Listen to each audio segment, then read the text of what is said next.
Reverend Father Frederick Mukabana.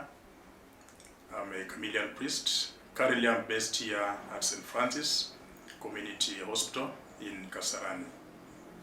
And I wish to discuss about mental health issues in relation to post-election, actually both pre, before, and during, and even now post-election.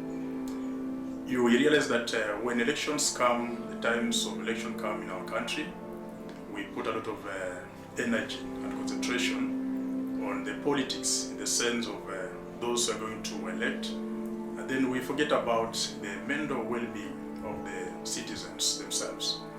And therefore, when the priority is not given to the mental health of the citizens, it comes with the impacts, because the well-being of the persons is interfered with.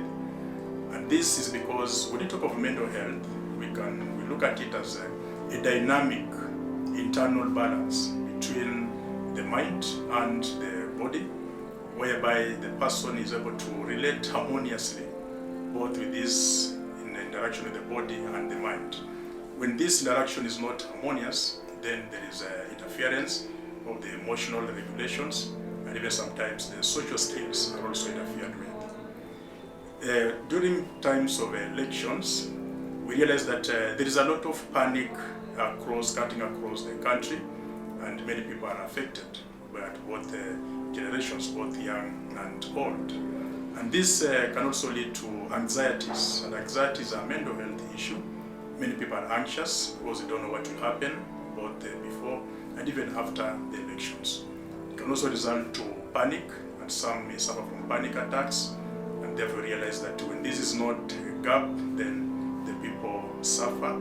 A consequence that in the future can even lead to trauma, and you have seen some suffering even to post-stress traumatic disorders, which affects them as a result of even the subsequent elections when they think of the previous experiences that they went through.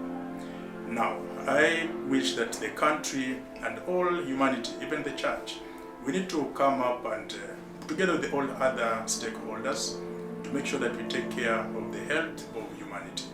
And taking care is the dimensions of the well-being. For example, we need to make sure that spiritually people are okay, even during the election times.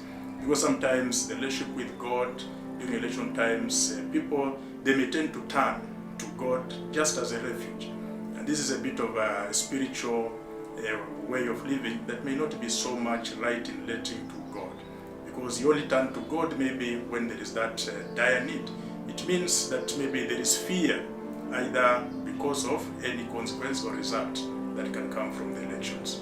And also the intellectual well-being, the mental or the emotional well-being is also important during such time. And also the social well-being of the people, occupational well-being is important to be considered, and even environmental well-being. Because we realize during this time for elections, the environment is not very conducive, and therefore people tend not to relate well with each other and to relate well with the environment.